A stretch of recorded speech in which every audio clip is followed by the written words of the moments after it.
Hey, what's happening, Black people? Welcome to drboycetv.com, the home for intelligent Black people. My name is Dr. Boyce Watkins, and I am here with you to give you the truth, whether you like it or not. Today, we're going to talk about Richard Sherman. Richard Sherman is a superstar, an absolute superstar. The brother seems like a genius, Stanford University graduate, but he's in big trouble. He's having a lot of problems right now. And I'm going to give you a breakdown of the Richard Sherman situation that I believe you're not going to really see in mainstream media because nobody cares about Black people that much. You got to love yourself, because if you don't love yourself, nobody else will love you. But we're going to break down Richard Sherman from a financial angle and also talk about brain damage and all the things media won't talk about.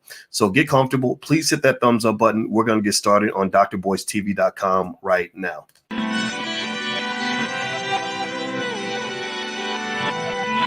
Here we are, clan the isms, cataclysm, great. Our people out here struggling, trying to make it in this state. Everybody out here doing it, but we the ones too late. Now family, we the ones who gotta delegate. Get that money in the power, never be fake. Stick to cosign for 3. What did he say? Create jobs, support our own. Educate the same and buy back your home. Got 3 degrees, triple 10. 3 PhDs, now we on the CNN.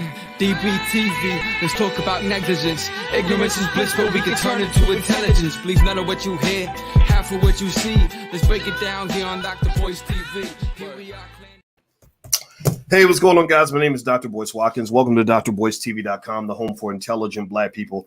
If you're not Black and intelligent, you may want to get the hell out, because this is not the place for you. We hang out with Black people who want to be smarter. We live by the B1 philosophy. B1 means that we are Black first. That means we solve our own problems. We don't wait for Superman. We're not looking for anybody else to do anything special. We don't believe white people are magical. We believe we can do it ourselves. We are builders. We are Black nationalists in every single way. And if you agree that Black people matter to you and that we can solve our own problems and that we should make ourselves our own top priority, please put a hashtag B in the number 1 in the chat, hashtag B1. Use hashtag B1 anywhere on the internet when you're having B1 conversations. So if you are a B1 type person, then have B1 discussions and talk to other B1 people as much as you can, because the rest of the world's a little bit crazy. The rest of the world takes stuff that's stupid and ridiculous and and they think it's normal, like eating a big bowl of Popeye's chicken before you go kill another Black person after you give all your money away to white people and go take some drugs.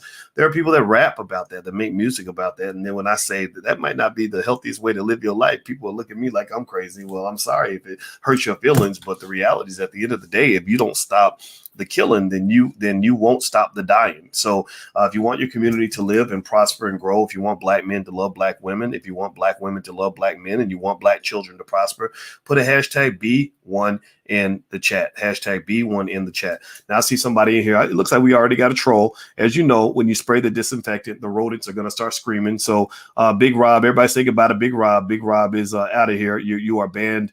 You're banned from this live, but you might be banned for life. So you keep talking, Big Rob, you might have to go, because we don't allow niggatry in this space. Niggatry has no power here. So everybody say goodbye to Big Rob, or AKA Little Rob, because we just made him little and got his little ass up out of here. All right, so Richard Sherman, give me a yes or no in the chat. Let's start with a yes or no question. I'd like to for you guys to answer this. How many of you know who Richard Sherman is? Let's see. Let's start there. How many of you know anything about Richard Sherman, who plays for the San Francisco 49ers?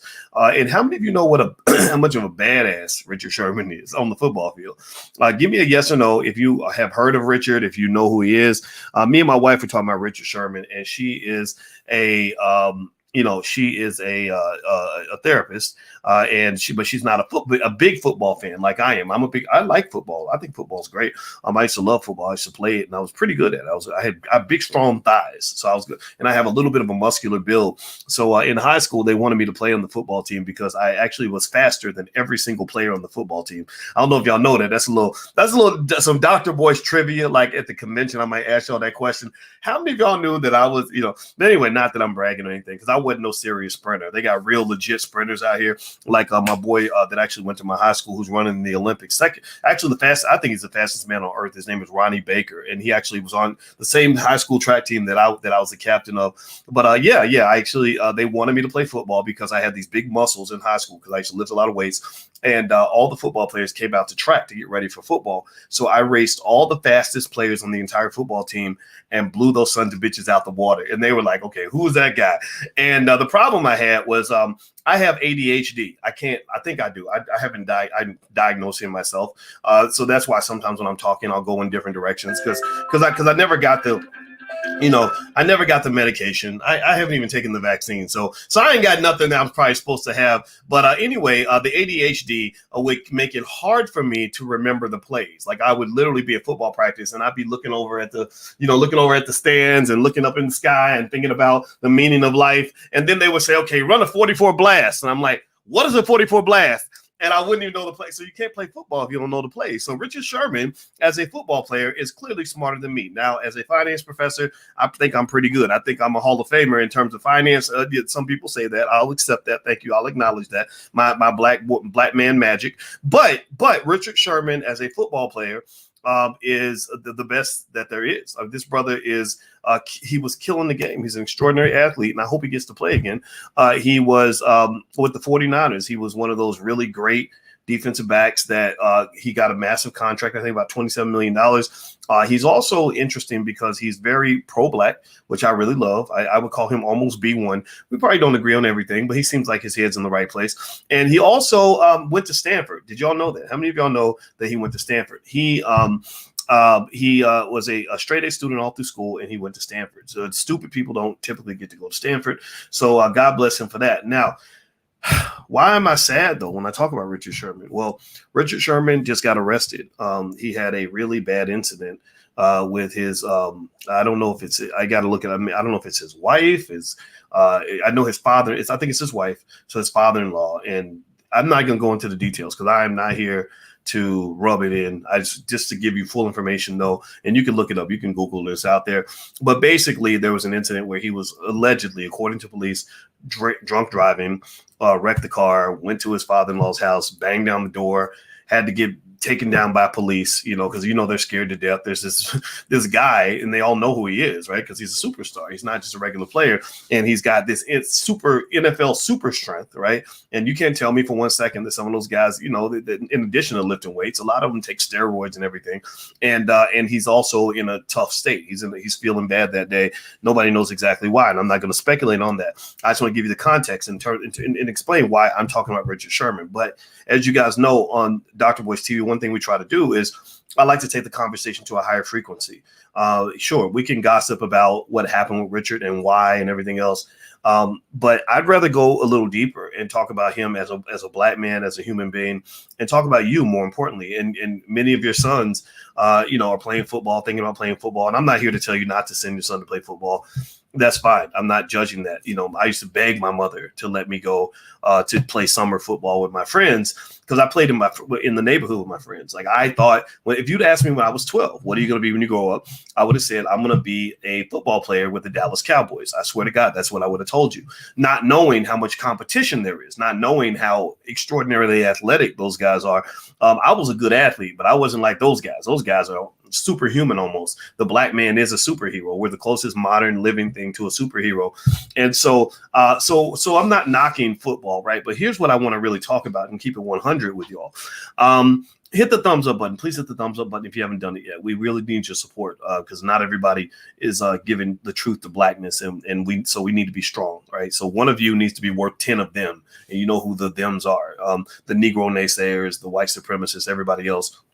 I need y'all to be stronger than them. So if you could take a moment, hit the thumbs up button, hit the share, subscribe, all that stuff, and help us, make this thing work.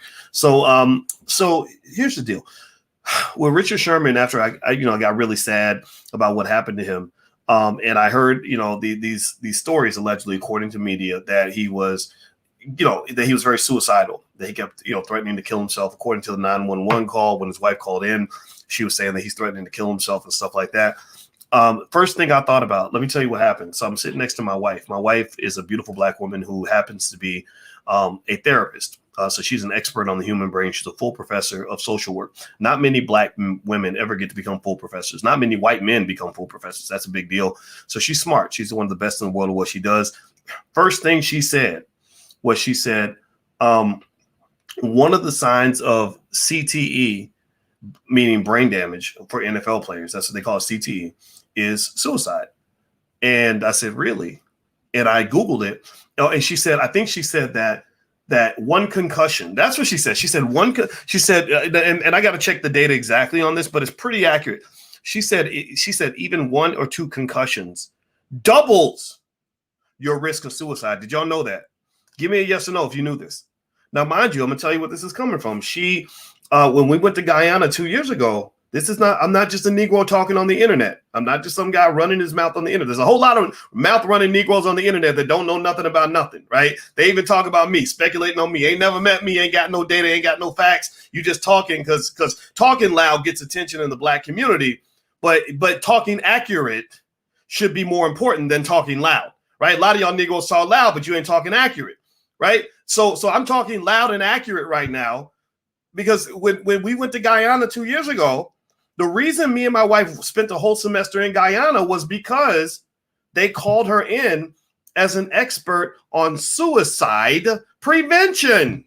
That's why we were there. We were there because she was there to help Guyana with their suicide problem, which has been heavy since Jim Jones went over there and got everybody to drink the poison Kool-Aid. Y'all remember that? Jim Jones, white boy, got all these black people. See, y'all need to stop following these white folks around. Don't disrespect. If you white, I ain't trying to be mean, but y'all need to stop following these white folks because they will get you drinking the poison Kool-Aid.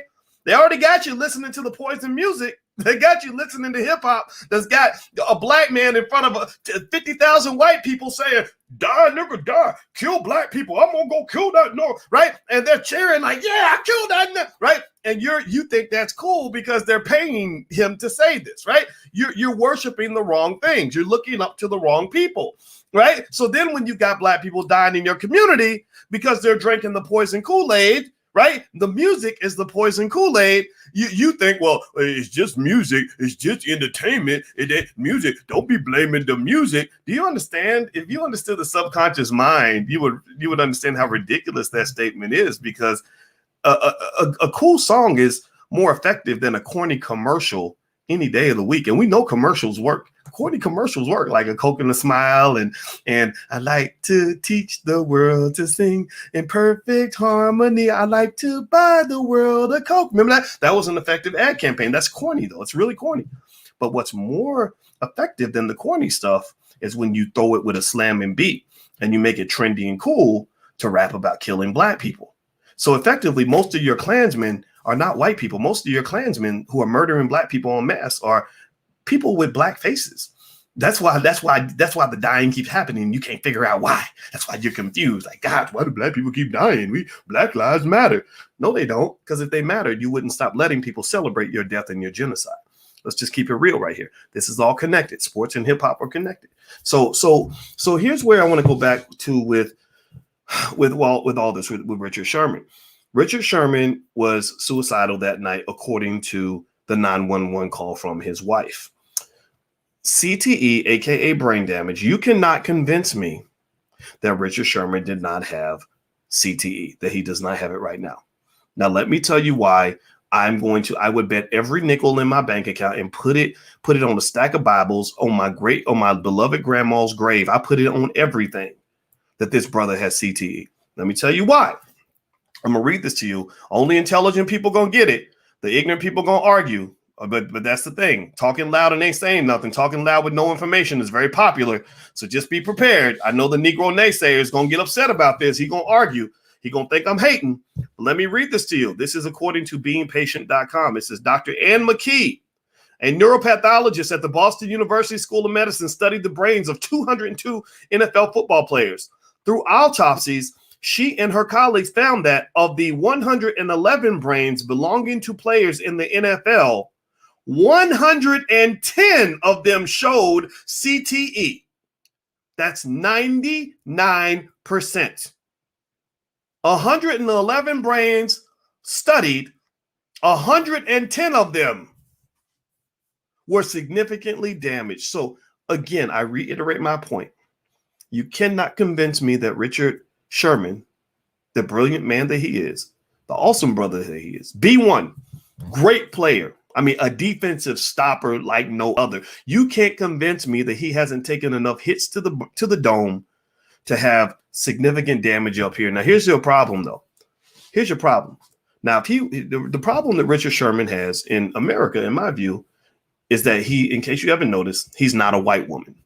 He's not a white woman. If Richard Sherman was a white woman, if he was a Becky, he could just, go before the court and cry some Becky tears and say, the NFL, they tricked me into playing football. They manipulated me. They offered me a glass of wine and told me to come up to their hotel room, and they tricked me into joining the NFL. And they forced me to sign my 3-year, $27 million contract with the $3 million signing bonus and the $7 million guaranteed. And they made me go out there and get hit in the head. And now I have brain damage. So therefore, I have no responsibility for any actions that I've taken since that time. Right. I could not consent to playing football because my brain had so much damage that I was, in the words of the doctor who originally discovered CTE, a doctor by the name of what's the man's name? His name was, he wasn't a brother. The original CTE. Now I know about the brother in the Will Smith movie, but the original CTE was discovered by Dr. Harrison Marland, who used to call it punch drunk syndrome. In 1928, he said boxers have what he called punch drunk syndrome. So the same way, so if he were Becky, he could say, I wasn't drunk, but I was punch drunk, which is just like being drunk, which means that if in the law says that if you're drunk, you can't consent. So you have no responsibility for anything you've done. Therefore, charges dropped, right? Richard Sherman doesn't have that white woman privilege, right? Richard Sherman is going to be held accountable for every single thing he did that night. I cannot imagine any judge or any court or any jury that's going to say, man, this guy, he's taking so many hits to the head. His brain is probably all fucked up. He's young. I don't know how old Richard Sherman is. He's probably 31, 32 years old. He was having a bad time with his relationship. Right. Maybe he was feeling hurt. Maybe his wife was leaving him and he didn't know how to handle that.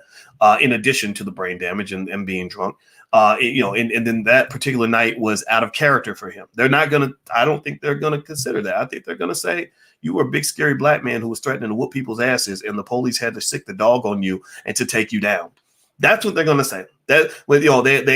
I'm really impressed that he wasn't shot that night. I'm really happy that he wasn't killed that night, right? Because there's no way you can convince me that a bunch of cops are not going to be scared to death when a big 6 foot something muscle bound black man who, again, one of the greatest defensive stoppers in the history of the NFL, a guaranteed Hall of Famer, is pissed off and half drunk and ready to kick somebody's ass. Like, there's no way you can convince me they weren't afraid. So I'm impressed that he wasn't killed, and I'm very happy about that, right? So here's the reality.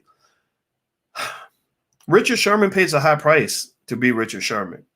And it's a price that he's going to probably pay for the rest of his life. And it makes me very sad. When I went to an event, I have a friend. I don't know if y'all know. I know some people make fun of me because apparently Kwame Brown doesn't like me, right? He for some reason I got his attention and he just wouldn't stop talking about me. But it's fine. I don't really care about that. You can talk about me, keep talking. It's totally fine. But I have friends who are in the NFL and the NBA. And there's an NBA player who played with Kwame that I know very well by the name of Etan Thomas. Etan is my buddy. Etan and I are cool. And Etan had me speak at one of his events one year. And when I went to his event, I was standing next to an NFL player, a former NFL player by the name of Antoine Randall L. Now, this story, I promise you the story is going somewhere. So Antoine and I are just sitting there talking. And now my thought when I'm looking at Antoine is I'm like, wait a minute, this guy's the same height as me. He's about the same build as me. But Antoine is Boyce Watkins was no Antoine and Randall L. And maybe he's no Boyce Watkins. I don't know. But I'm looking at him and I'm thinking, wait a minute, this guy went to the NFL and won a Super Bowl. I ain't win no Super Bowl. This guy, I'm hating a little bit. This guy was an All-American at Indiana University. He played for the Pittsburgh Steelers for about 10, 12 years, something like that. And Antoine, it also happens to be a really nice guy, really smart. We had a really good conversation while we were sitting outside waiting for this panel to start. So let me tell you about the conversation I had with Antoine and how revealing this is. And I don't think he minds me sharing this. This was years ago. He didn't tell me anything personal, so I think it's okay for me to share. So we're talking, and I asked him. I said, hey man, you know that brain thing that they've been talking about in the NFL? This is about a decade ago. I said, how many of your friends have that brain damage thing?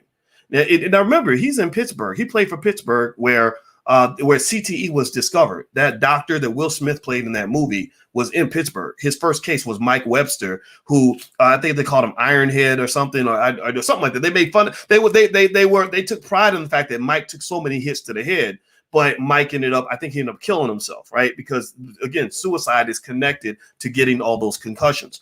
And so, I asked him. I said, how many of your friends are affected with this brain damage thing? And you know what he said? He said, man, all my friends, man. I said, really? He said, yeah. And I said, really? So what do you mean by that? He said, man, you'll see a dude. He said, you'll see a guy who you talk to and you haven't seen him for like 5 years, right?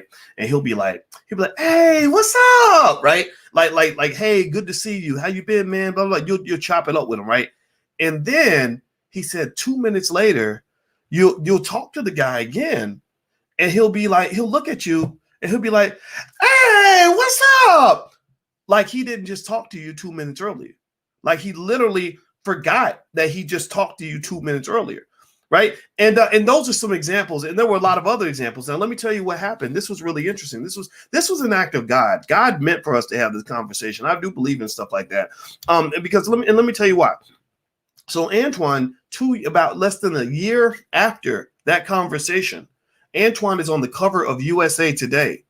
And the headline is Antoine Randall L., Super Bowl champion Antoine Randall L. says, I wish I had never played football. I swear to God that literally not too long after we had that conversation, I'm just randomly talking to a dude I happened to just meet at a conference. He's literally on USA Today saying, I wish I had never played football. Now, think about this. Think about this. I want y'all to process this because I was a little black boy that had those NFL dreams, right? Like white people put NFL players on TV. I thought that's what I was meant to do. But let me tell y'all why this is a big deal. Let me tell you about Antoine Randall L. He was no average NFL player. This brother won a Super Bowl. He lived every dream. There's no dream that your child can have about sports that exceeds the achievements that Antoine Randall L. had. He was a wide receiver in the NFL for 9 years. He was a former player. Let me see. What else does it say? It says he's a wide receivers coach now for the Detroit Lions. He attended Indiana University where he played at IU. In his career, let me see. At Thornton High School, he was All-American. As a player, he was a Super Bowl champion, first team All-Pro, first team All-American, Big Ten MVP, Big Ten Offensive Player of the Year, first team All-Big Ten, two-time second team All-Big Ten, Big Ten Freshman of the Year. So this guy had the best career you could possibly have. And think about this. What had to happen to you to make you say, I wish I'd never played football? That's like a billionaire saying, I wish I'd never had any money. I wish I was poor. I wish I'd never gotten this money in the first place. That's for intelligent people. Now I'm talking to people that are critical thinkers here. That should make you stop and say, okay, tell me more, because that don't add up to me. You mean the best thing that ever happened to you in your life was the worst thing that ever happened to you in your life? That's crazy.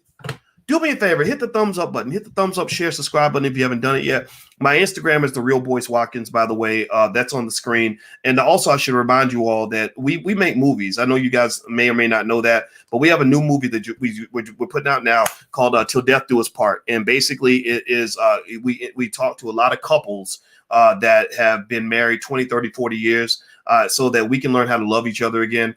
You cannot build wealth. You cannot build power without building family. If you do not learn how to build your families again, your community will never, ever succeed. The lowest net worth in America is that of a single black mother with children. Did y'all know that? The lowest net worth in America is that of a single black mother with children. The second lowest net worth in America is a black man with babies mamas. Anybody who's ever had a bunch of babies mamas and can't form a structured family, chances are you're not going to have any money because all your money is going to go to child support court. So we're in a war. We're in a war. We're in a war with the people. We're in a war with the men who hate black women. We're in a war with the women who hate black men. So what I'm looking for are black people who want to learn how to love each other and learn how to manage healthy relationships and build structure and build legacy so you can actually develop generational wealth. That's why we made this movie. It's called Till Death Do Us Part, directed by Tierra KJ Williams, aka Miss Black Hollywood. We're not gonna charge you money to watch this film. It is totally 100% free, but we spent tens of thousands of dollars making this movie. So we hope that you'll come and join us. We're going to show it for free. The URL is blackmovienight.net. We're going to show it on July 22nd. It's right there on the screen. That's blackmovienight.net. So bring your whole family, because if you want to build family, you got to relearn that the crack war and all the other things they did to you, that destroyed everything. That's why we not only destroy our families, but we glorify that. We call men simps if they love a black woman. We call women weak if they love a black man. And I'm gonna tell you, the strongest people in the community are the people that know how to work together, because sometimes working with other black people ain't easy, because there's a lot of mental health issues going on in our community, and only some of you are going to get that. Those of you who don't get it, go do something else. Go to a stripper party or something. But those of you who do get it, I hope you'll join us to watch this film. So feel free to come in and hang out with us. All right. So here's the next thing about Richard Sherman. So when I explain what's going on with Richard, let's talk about where he is. Where Richard Sherman is financially. Richard Sherman has a lot of money. His last contract was about a $27 million deal. It was a 3-year deal. He got a $3 million bonus with $7 million guaranteed. Also, in terms of Richard Sherman's life, one of the things that I think about is not just the fact that he was a straight A student and a Stanford University graduate and a very pro-black kind of guy. I also think about another guy that was a lot like Richard Sherman by the name of Dave Durrison. Now, Dave Durrison was a guy, I never met Dave, but Dave played for the Chicago Bears, and Dave was the NFL Man of the Year. He won Super Bowls with the Bears back when they had the fridge and all that, and he was just a great player, and he was one of the best that there was. And Dave Durrison was also known for being very, very intelligent. When Dave Durrison, he was actually featured in the Will Smith movie. He wasn't in it, but a guy played him in the Will Smith movie. Let me tell you where Dave Durrison's role was. Dave Durrison's role was kind of that of the Negro naysayer. How we have the Negro naysayers who find a problem with every solution, who block everything good for black people, who hate on whatever you're trying to do, right? Well, Dave Durrison was kind of like that. Dave Durrison went to go work for the NFL, and basically he was fighting against the players that were trying to get compensation for CTE. When players would come to him and say, hey, man, I can't think straight anymore. My brain isn't working anymore. Dave was the blocker. Dave was the guy that protected the NFL structure. That's just true. I mean, at least, and that's definitely how they portrayed it in the movie. Well, let me tell you a little secret. Dave Durrison ended up contracting CTE. And Dave Durrison, I knew him indirectly because I happened to know a lady who was dating him at the time. Again, I have these weird random conversations where it just happens to lead to something big with CTE. So somehow God wants me in this conversation. I don't know why, but let me I swear to God. So I had a friend who was dating him, and she would call me and talk to me about Dave. Like, let me tell you what Dave did the other. And I'm like, I don't even know Dave. I'm like, oh, well, he sounds interesting. He sounds like a smart guy. And we're talking about Dave. And then she called me on a Tuesday to complain about Dave. And then like a Thursday or a Friday, she calls me to tell me that Dave died. And I was like, whoa, how did he die? Well, he felt, again, because he was a smart man, he was smart enough to know what was going on with his mind and his body, and he felt something wasn't right. So he wrote a letter to his family basically saying, when I die, please make sure they study my brain so that they can figure out what's wrong with me, because something isn't right. And so Dave then proceeds to shoot himself in the chest, and he shot himself in the chest. Again, if you're killing yourself, a lot of people shoot themselves in the mouth or in the head. He didn't do that. He shot himself in the chest to preserve his brain, to make sure his brain was still available. And they studied his brain, and he has CTE really, really badly. And so Dave Durrison, when I think about Richard Sherman's case, I think about that conversation I had with Antoine Randall L. I think about the discussions and the many discussions I had with the close friend of Dave Durrison and what happened with Dave. And the commonality to me, in my view, between Richard, Dave, and Antoine, and I hope that Richard does not end up dead. I really do. I want him to be well, healthy, and happy and everything else. But the commonality, the common thread is that these were all intelligent black men. These were not, these guys, no disrespect, but none of these guys was like Allen Iverson. Allen Iverson didn't give a damn. Allen Iverson was just kind of all over the place, right? No disrespect, but y'all know what it was, right? These guys weren't in that category. These guys were the kinds of men who probably, did right by their woman, did right by their family, preserve their wealth, make solid economic decisions. And all of them went through all kinds of hell because of football. And so when I see what's going on with Richard Sherman, I worry about the guy. I guess there's nothing you can do about it at this point. But I'm talking about it out loud because I really think we've got to sort of re-examine our relationship with football as Black people. I know that they recruit the hell out of Black boys for football because we're the best. We're the best. I mean, we got the muscles, we got the speed. I had a pretty good 40-yard dash back in the day, that made them want to recruit me because I had the 40-yard dash and I remember the day I ran against the football players, I had on this black tank top and all my muscles are bulging out and I'm zipping down the track, blowing away. I literally raced the fastest running backs, wide receivers, defensive backs they had and whooped them all in 100 meters. Like I'm talking about like 5 or 6 meters. Like that's what it was, right? And I remember how hard they worked to recruit me to play football. So there is a systematic racism that exists within sports that you think works to your benefit, but maybe it doesn't always work to your benefit like you think. And the reason I refer to it as a systematic racism is because you're talking about a set of racial outcomes that lie on the backs of a systematic set of forces, a systematic agenda to recruit as many Black people as possible into this space, right? So simple racism or simple bias is when somebody doesn't like you because you're Black or whatever. No, this is systematic because there's no city you can go to anywhere in America where there isn't a whole string of coaches and admins out here trying to find the next NFL, NBA superstar, and they're searching all through the hoods, right? Because the talent is there and the demand is there. Also, it's systematic because when I grew up as a little boy and I turned on the TV and I'm looking to figure out who the hell I am, I don't know. My mother tells me stuff, but who didn't listen to your mama? Come on, right? But you turn on the TV and you see this other Black man who's making lots of money, who's out here doing amazing things in terms of sports, and you say, I want to be like that. You see, that's how they get Black kids to want to do things is they pick the person that they want you to be, and then they give them lots of money, and then you say, oh, I want to have money too, so I'm going to imitate him. That's how minstrel shows work so well. The kid working in the cotton club who's busting tables, and for white folks, sees the guy on the stage who's doing the minstrel show. Yes, a boss, right? And he says, ooh, they're clapping for him. They're giving him money. He's got all the attention. I want to be successful too, so I'm going to copy that, right? That's the brainwashing aspect. That's why it's so hard to fight with some of these Negroes because unfortunately, many of our people are just sick. Right. And it's not their fault. It's society. That's what they're given. That's the systematic aspect of this. That's why the control of Black-owned media, Black-owned educational systems is really important. Alicia and I, we only donate money to 100% Black-owned schools. We don't give money to big white universities. We're not doing any of that. We give money to schools that are run by Black people because we need our Black children to get a Black education. Not Black children who get a white education and think that makes them into better Black people. That's just not true. Take it from a guy who's got plenty of white education. I probably have more white education by the age of 25 than most people have in their whole entire life. So I'm a victim of it too. But I don't want to be a victim anymore.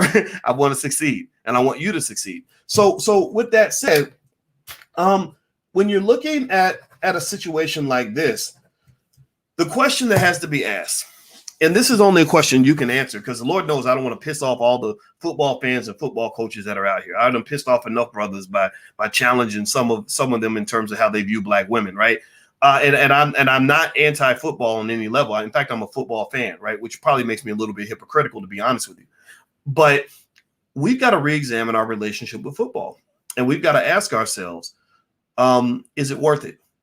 If you knew that your son was going to be the next Richard Sherman, or the next Dave Durison, they were going to go win a Super Bowl. Remember, Sherman, I think Sherman's won a Super Bowl. I think he won a Super Bowl with the Seahawks, right? Because I think with the Niners, they got their butts kicked, but maybe I'm getting it wrong. But I think he's won a Super Bowl. At least he's been in the Pro Bowl. Y'all can help me in the chat if you can correct that.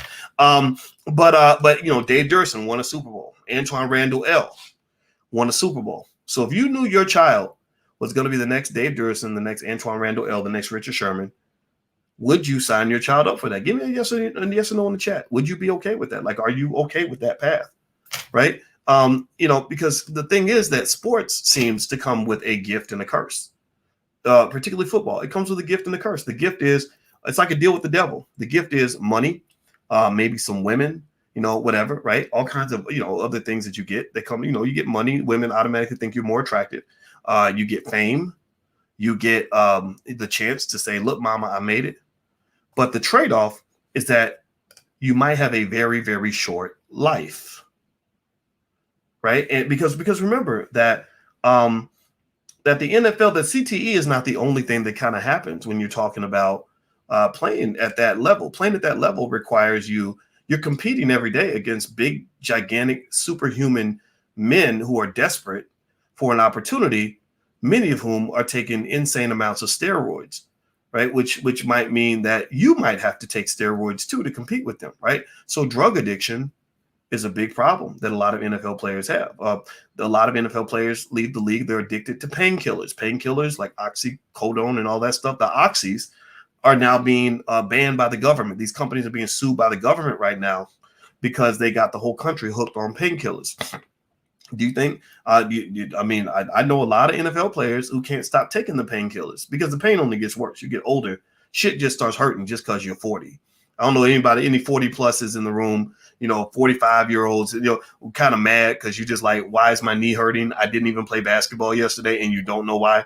Well, that's what happens, right? You get older, stuff just hurts just because, right? And I can't imagine how it must feel when you've been taking massive hits to the body and to the brain that pretty much are the same as you being in 10,000 car crashes, right? Literally, that's what they've compared. They've compared a lot of the NFL brain damage to being in like 5,000, 10,000 car crashes.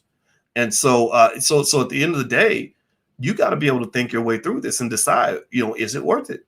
Is it worth it? Right. Now let's see. Ty Robinson. Oh, he said he ain't a simp though. Okay, so Ty, you about to be booty, brother. So get on out of here with your weak ass. All right. So here's the deal. Let me read some of this to you in terms of symptoms of concussionfoundation.org. Here are some symptoms of CTE. Impulse control problems, the difficulty controlling your impulses. Aaron Hernandez, ashe to him. That was a guy who had CTE very, very badly. And Aaron Hernandez was a young guy, and he would go to the club. And the feeling you ever have that feeling when you pissed off at somebody and you would like to kill them, but you don't because you don't want to go to prison for life? Well, Aaron Hernandez wouldn't just feel like I want to kill that person. He would go kill that person. He would literally go kill them because he had so much damage right here in the front of the brain. Pay attention now. I'm not a brain expert, but this is some of what I've read. He had damage right here to the front of the brain. They call that the prefrontal cortex. The prefrontal cortex is the part of you that stops the rest of you.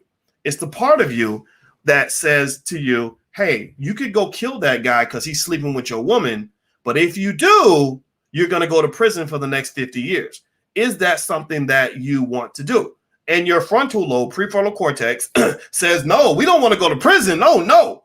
And then you don't do it, right? Well, Aaron Hernandez was taking a lot of these hits. Boom, boom, boom. Think about it. You're a tight end. You run across the field. You make the big catch. You cracking somebody right here. Boom, boom, boom. Over and over and over again. So Aaron Hernandez had lost a lot of his impulse control. So some symptoms. I'm going to keep reading the symptoms. I want you to tell me if you saw any of this with Richard Sherman. Because remember, when Aaron Hernandez gets hit in the head, who's hitting him? Who's clashing with him like a ram? The clash is coming from a Richard Sherman, the defensive back. So the defensive back is lowering his head. Then you're not supposed to lower your head, but y'all know what football is. You know how it works. You know people crack heads in football. So Sherman lowers his head to take down Hernandez. Hernandez lowers his head to take the hit.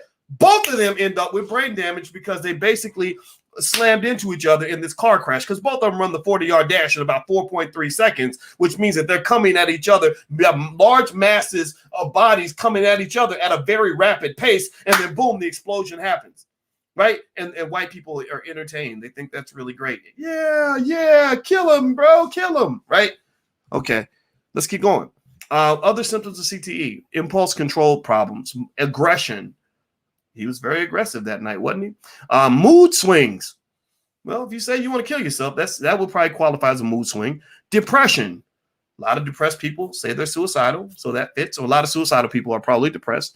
Paranoia, anxiety. Let's keep going. Cognitive problems. Most patients with CTE eventually experience progressive problems with thinking and memory, including short-term memory loss, confusion, impaired judgment, dementia. Some of these guys are like 38 years old with the brain of a 75-year-old with dementia. They said a 2020 study from BABUCLF Brain Bank suggested that problems with sleep, specifically symptoms associated with REM behavior disorder, may be related to CTE pathology. So that means that a lot of these guys can't sleep. So Antoine Randall L., the guy I told you about earlier, the guy who won the Super Bowl, the guy that I talked to for a while, that was one of the things I remember him mentioning to me was he said, yes, sometimes I have trouble sleeping or remembering little things. Like you might go pick up your daughter from school and then you can't remember how to get back to your house. Right. So I'm looking at the Richard Sherman thing and I'm sitting there thinking, it made me really sad that I did not get a chance to play college football. I really, really admire those athletes. Those guys are extraordinarily talented. And there was nothing I would have wanted more when I was 18 years old than to be on the football or basketball team. I just didn't have it. I didn't have what it took. I was a good athlete, but I wasn't great. Now I look back on that and I thank God that I was not cursed with that level of talent because I don't really know. I know that at the age of 50 that I am right now, there is some chance that I would be significantly impaired and perhaps even dead. And I'm going to tell you, as a 50-year-old, I live a pretty good life. My life got better as I got older. Every year of my life is better than the last year. And I just don't really know if I know for myself, it wouldn't have been worth it. But again, I'm not knocking anybody that wants to play football. I know that's a hard trade-off. It's a very hard trade-off because football is such a significant part of our culture. It's such a significant part of our culture. It's every city has the football leagues, and I see guys that are coaches, and these guys are important. I love these guys. I guess the Negro naysayers would call them simps because they actually care about these kids. Like, well, you simping. Why would you take care of somebody's kid and it ain't your kid? You did babysitting, right? But I don't call them simps. I call them heroes. I call them the bonus dads of our community. These are the dads that matter because a lot of these kids ain't got no daddy. Right. So a lot of times the football coach that you grew up with, the coach that motivated you to do your best, to push through your difficulties and to overcome challenges, that becomes the person you never forget for the rest of your life. Because I know I personally learned lessons in sports that made me successful in business, that made me successful in college, that made me successful in everything that I do. And I am a successful man, and I'm a successful man because of many of the lessons I learned in sports.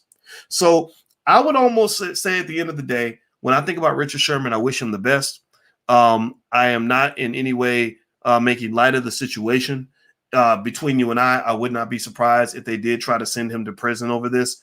The world is not very forgiving. I don't know if he's going to play football again. He's still got some, football in him. He's 31 years old. Maybe he's got some good PR specialists that can help him rebuild his brand after this whole, difficult situation. And I hope that happens. But I would also not be surprised if they just throw him out like they do everybody else. Like E40 said a long time ago in the song, he was talking about young rappers who think they're on top of the world because some white person came along and gave you money. He said they'll find a new nigga next year.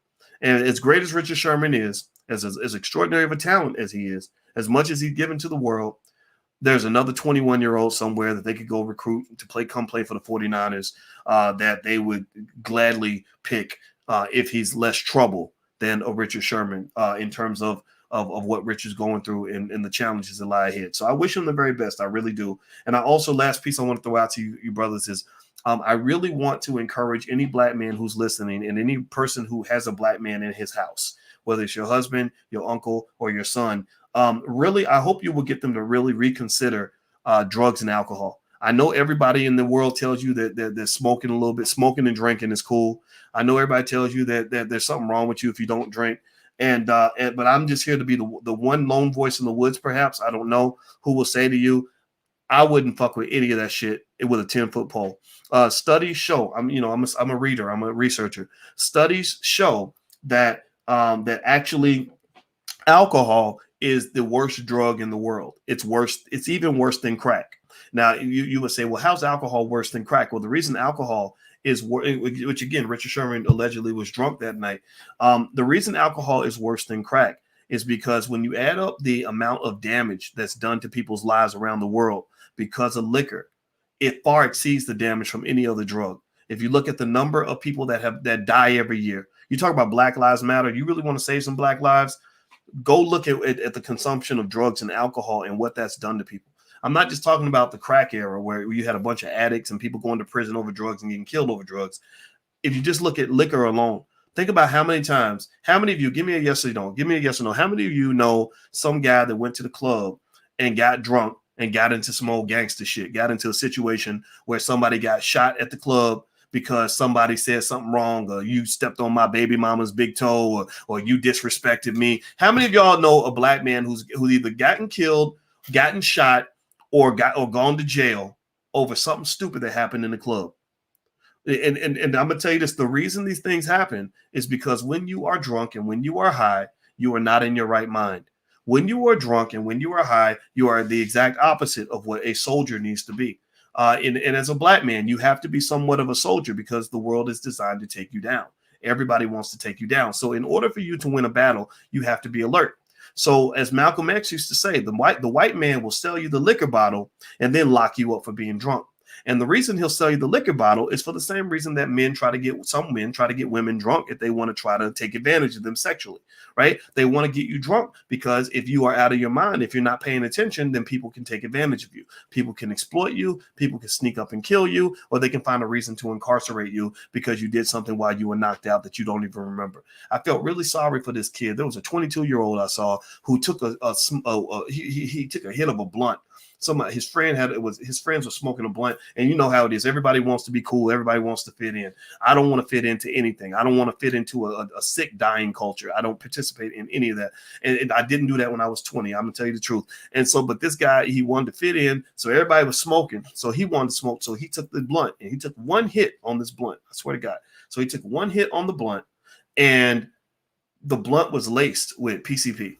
So let me tell you what he did. He then, for that day, he did a bunch of really crazy, outrageous, illegal stuff that he does not even remember. He says that his friends told him that he shot a girl and killed her.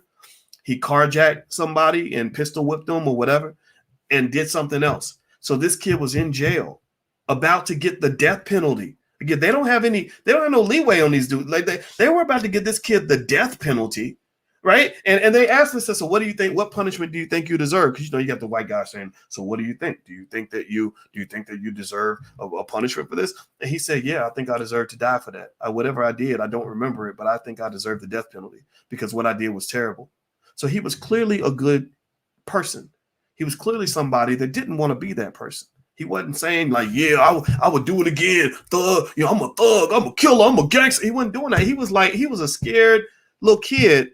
And I'm sitting there thinking, who mentored this guy, right? Who gave him a false impression of what manhood is supposed to look like? You know, anybody who tells you you're supposed to be banging over breakfast and just doing any stupid thing, that's not a person teaching you how to be a man. That's a person teaching you how to be a victim. That's a person teaching you how to die, right? And in the music, every day they teach black men how to die. When they're marketing drugs and alcohol to you, marketing things to you that are illegal to market in the United States, by the way. It's illegal to market some of these drugs that rappers like Future and others will easily put in a song. You can't market those things. Companies are getting sued for billions of dollars for marketing those things, but they will market it to you all day long because they don't care about you. They want you dead. They want you locked up. They want you high and drunk.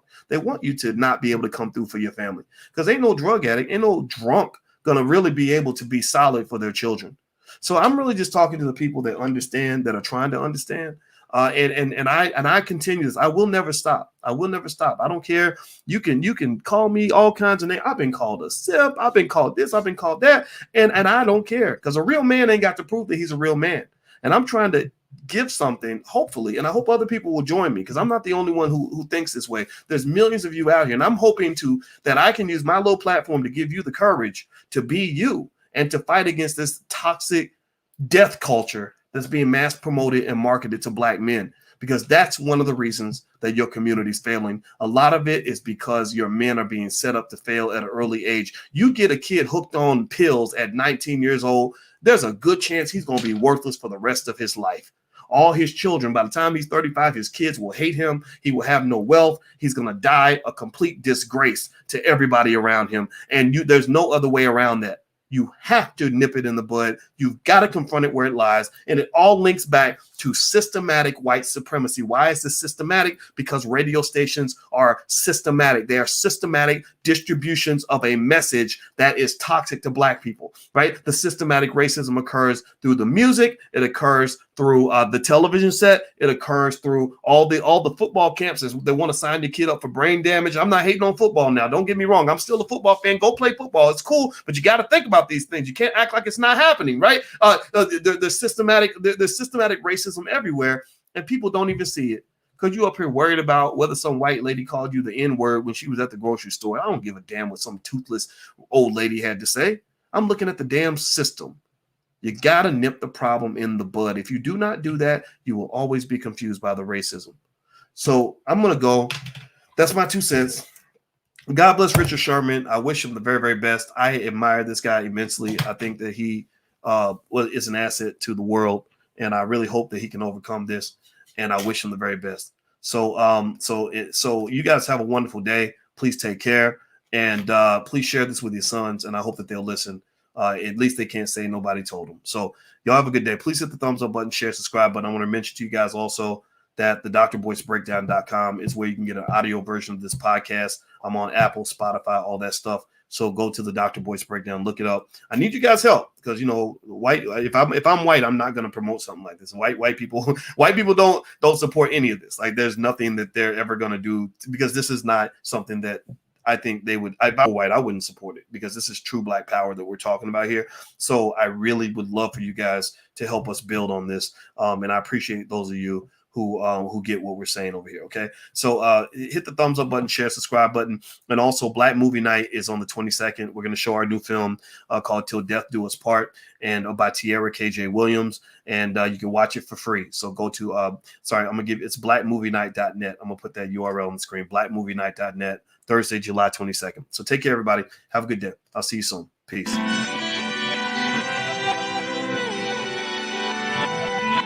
Here we are, clan the isms, cataclysm great. Our people out here struggling, trying to make it in this state. Everybody out here doing it, but we the ones who late. Now family, we the ones who gotta delegate. Get that money in the power, never be fake. Stick to cosign for 3. What did he say? Create jobs, support our own. Educate the same and buy back your home. Got 3 degrees, triple 10. 3 PhDs, now we on the CNN. DBTV, let's talk about negligence. Ignorance is bliss, but we can turn it to intelligence. Believe none of what you hear, half of what you see. Let's break it down here on Dr. Boyce TV. Here we are.